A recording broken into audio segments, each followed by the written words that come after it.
Picture this. You've just been blasted in the chest by a weird beam. Maybe a special beam. Like from a cannon.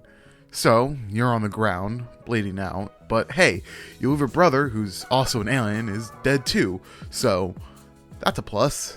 But actually, there's 2 more evil aliens coming to the planet in a year, so that's not too great. Now you're dead, but on the bright side, you're not some weird cloud spirit. You kept your body, and now to get stronger and save the world, you have to train with some blue dude named King Kai. Time for the bad news, though.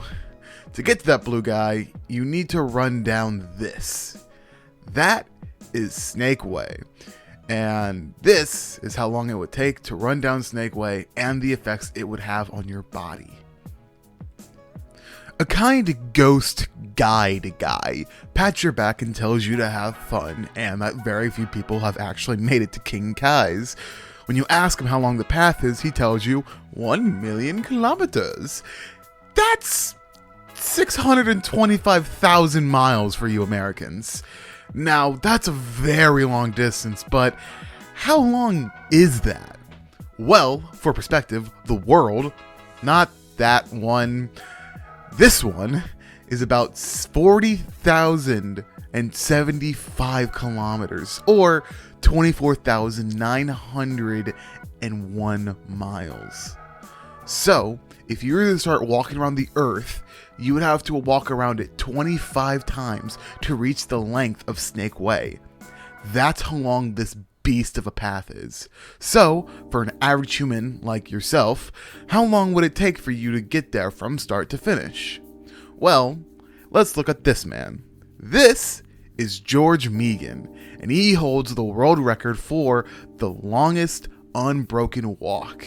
This record is 19,019 miles in 2,425 days.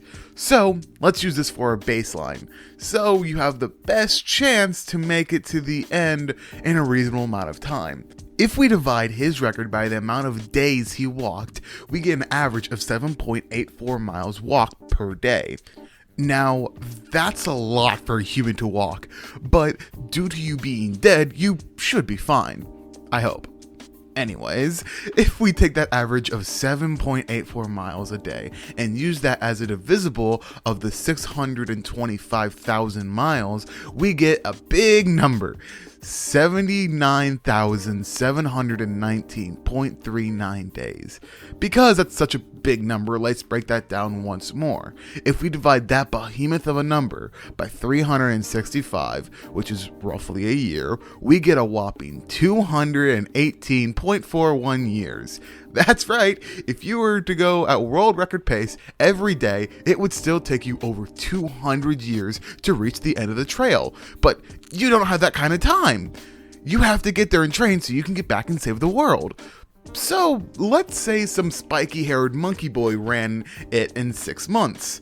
How fast would he have to run to make it that far that quickly? So, 6 months is roughly 182 days. So, now it's simple. We just take the length of Snake Way and divide it by 182, and we get 3,434.07. This is how many miles Goku had to run every day to make it to King Kai's in just 6 months.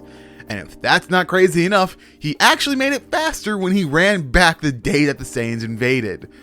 So, Vegeta waits for 3 hours after Nappa kills a few of the Z fighters, so let's be generous and say that all took roughly an hour. So he has to make it back in 4 hours to save his friends and his son. Now this is where the numbers start to get crazy. If he wants to run back in just 4 hours, he would have to run at roughly 156,250 miles per hour to make it in time. Now, you're not Goku, so you're not making that distance. But let's say that you did end up walking Snake Way. With no time restrictions, you took the full 218 years. You've made it to the end. Good job! You did what no one else but Goku and King Yama have done. But time for bad news. You see, you may be dead, but because you have a body, you still feel pain. That means that you would have major joint pain, bruised feet, and poor walking posture at the minimum. It probably would be even worse. With a torn muscle, your eyes may not work properly due to the sensory deprivation. At minimum, you'd be crippled from walking that much every day for 200 years. Not to mention your ears would also be weak due to the lack of sound, so you could go deaf from a gunshot or a clap. This is just the physical drawbacks. There are still the mental effects of walking this long trail, like hallucinating. Your mind might force you to see people who aren't there just for human contact on this gray, narrow pathway. And when you do come into contact with people again, you might just go full crazy from all the time you spent alone. The walk of Snake Path is the true hell, not the place that lies beneath the clouds. Oh! I almost forgot the worst part about Snake Way. The part that everyone would have to face. Something that every human must do for about 7 hours every night. That's right, it's sleep. As we can see here, Snake Way is so narrow, it's only about the length of Goku's shoulders. This brings up multiple other problems that I'll address right now.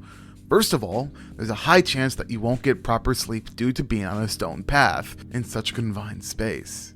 The other problem is something you can't even control, rolling over in your sleep. If you roll over, you can roll over right off the path and fall into hell. Now time for the final problem with sleeping. When you wake up, you might be so confused that you don't know which way to keep going. After all, everything looks the same. You're already going crazy from being alone and the lack of sensory input. So, to tie this all together, if you were to run Snake Way, it would take 218 years, and you'd be crippled and insane afterwards. But congrats, you made it to the Blue Man, and can train with him. But the Saiyans already landed and killed everyone 217 years ago. You'll get them next time, champ.